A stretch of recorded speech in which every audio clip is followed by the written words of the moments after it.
Done. Yeah. Okay, position is taken. Okay. Okay, other side.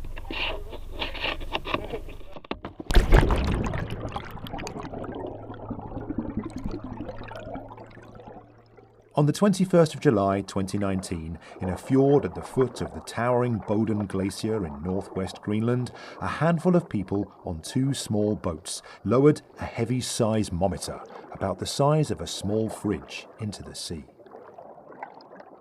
Equipped with an array of sensors, the probe descended 240 metres and anchored to the sea floor, where glacier meets rock.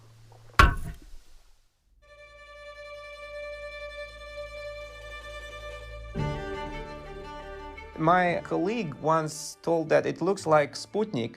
This is Evgeny Podolskiy, a glaciologist from Hokkaido University in Japan, describing his seismometer. You drop into water and then hope it will come back. But no matter how hard you hope, things don't always go according to plan. This is the story of Yevgeny's unconventional quest to eavesdrop on a glacier. He had a hunch that his measurements could offer new insights into our warming world, but getting to that point proved more difficult than anyone bargained for. But more on that later. First, some background. If you want to know what is the future of ice discharged into ocean, you want to know the basal conditions. And this is the crux of glaciology, where a lot of effort is put, because this is what we want to know, but it's very difficult to access. Yevgeny's recent work has focused on Greenland, where the melting of vast ice sheets is set to have global consequences. Now, researchers often monitor the behaviour of glaciers by measuring seismic activity, but in such an inhospitable environment, that can be tough. From swirling Arctic winds to falling icebergs, isolating the right seismic signal can be very difficult. It's ridiculously powerful seismic field, and when these icebergs fall, we can recognize it 500 kilometers away on stations in Canada. These events are so loud that they ruined US attempts to monitor underground Soviet nuclear tests during the Cold War. Yevgeny wanted to find a way to cut through that noise and listen for the subtle movements of Greenland's enormous ice sheet by tapping into seismic noise, not at the surface, but at the base of the glacier. Often, though, that requires a lot of drilling, which can be difficult and dangerous. So Yevgeny had another idea. So the idea was, why don't we drop an ocean bottom seismometer, which is used by marine geophysicists. And in our case, we could do that. We will be sitting in this quiet place, safe from these monster icebergs floating above us without being touched and destroyed. And we will be listening, like eavesdropping, exactly on the surface on which this massive slab of ice is moving several meters a day. Yevgeny's idea to drop a probe to the foot of the glacier seemed scientifically sound, but when it came to actually trying it out, well, that proved more challenging. I was asked several questions by my colleagues, like, do you have port? No. Do you have research vessel with a crane? No, we don't have. Do you have electricity? No. Do you have technicians? No. Do you have permissions? No. And is it risky? Yes, was my answer. And then, okay, let's do it. Now, here is where Yevgeny's story takes a somewhat adventurous turn. He simply didn't have access to the kind of resources seismologists usually use to carry out readings on the ocean floor, so he had to get creative and garnered the help of some Inuit Greenlanders who know the area better than anyone. I assemble this equipment with my hands in a hunter's hut. We transport it by little rubber boat to another fisherman's tiny boat. We travel to the fjord and make final preparations next to the coast covered with whale blood, because there is subsistence hunting in the area for narwhal.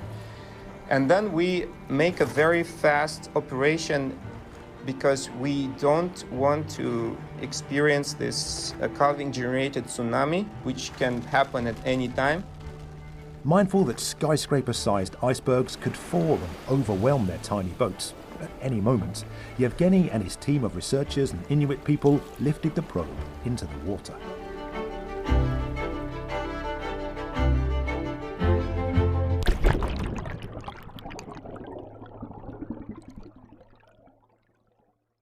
I slept so well after I dropped it because I was preparing for that day, because it's like assembling your own parachute. Because any bolt, any piece, if you make something wrong, you're screwed. With the seismometer at the bottom of the sea, Evgeny relaxed and returned to Japan.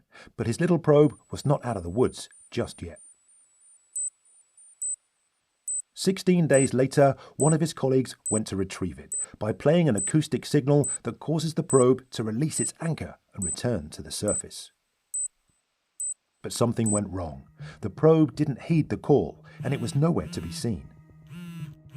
A satellite phone call let Evgeny know the bad news. I made my morning coffee, and it no longer made me happy. So I couldn't drink it because this was a huge disappointment when it's like all is lost. And the most frustrating thing is that when this happens, you have no idea what went wrong. People in oceanography lose sensors quite a lot, and in the Arctic, some underwater sensors are destroyed by iceberg or something. It happens. The problem was that I have borrowed this instrument from a colleague of mine, so it's not mine. Not only did Evgeny have to tell his colleague that he'd lost their expensive probe, he also lost a trove of data. Not a great day. But just when it seemed like all was lost,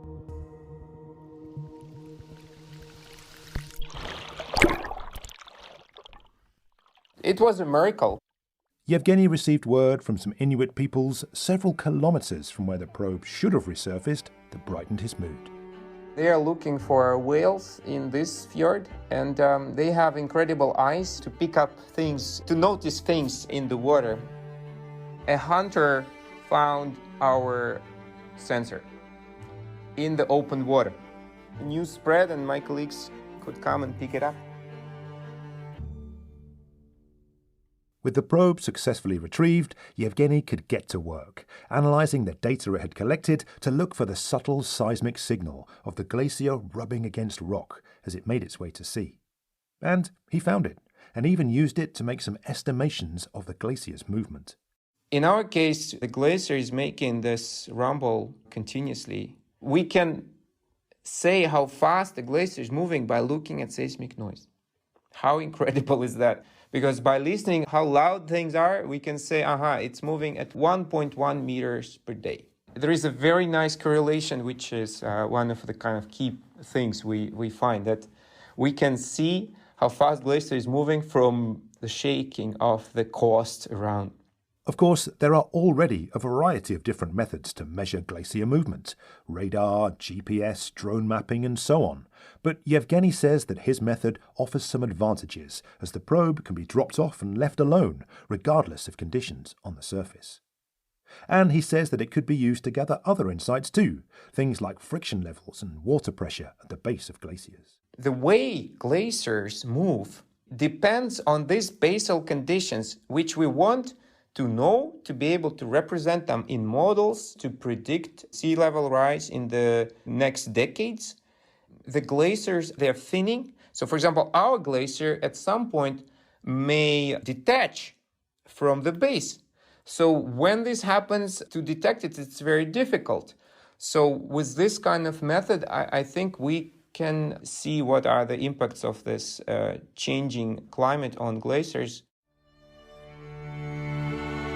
For Evgeny, the discovery that glaciers produce a continuous detectable tremor as they slide confirms something that he suspected for years.